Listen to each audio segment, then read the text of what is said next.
Hey, so what's going on, guys? I'm coming to you today with a quick video. I'm down here in the shop, and I am working on this 2014 Ford Flex. Buddy of mine brought it in, wanted to have the brakes and stuff put on the front of it, and I run into an issue on the front of it, and I'm going to share this information with you.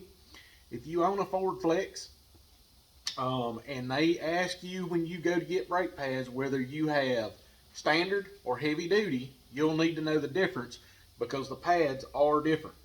I'm going to show you right here. You can see them. Now I've got two sets of pads here.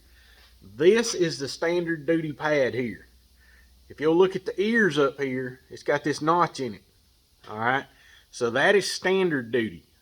If you look at this one, this pad here, which is basically the same size, is what they consider the heavy duty brakes. And it has the tab down here at the bottom. I'm going to put them side by side so you can see the comparison between the two. You can see this one's got that notch and this one's got that little curve to it right there with the tab down here. Now, this one will not fit in the place of this one will not fit in the place of that one. But if you need to know the difference between standard duty and heavy duty on your brakes, you can look at your vehicle prior to going to the parts store and you can determine whether you've got standard or heavy duty.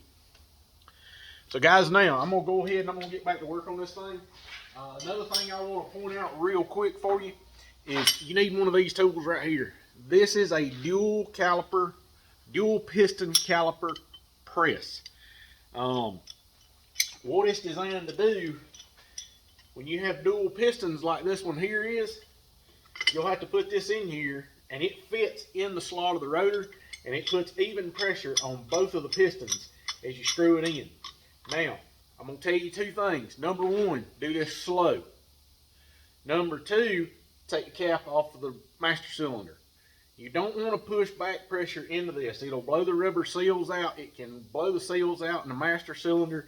You want to make sure when you do that you do this slow and with the cap off so it can push the fluid and stuff back up into the reservoir.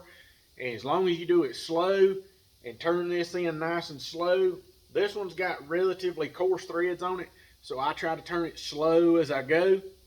And then once it's all the way in, you can just simply take the tool out, set your pads in, put your caliper back on, torque your caliper bolts back, and you're good to go.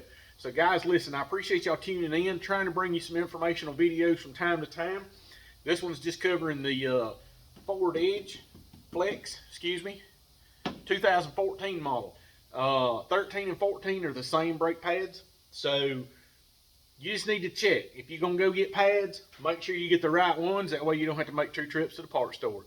Guys, listen, thanks for tuning in. I appreciate you watching the videos. Give us a thumbs up. Drop comments or questions down below. And don't forget to subscribe.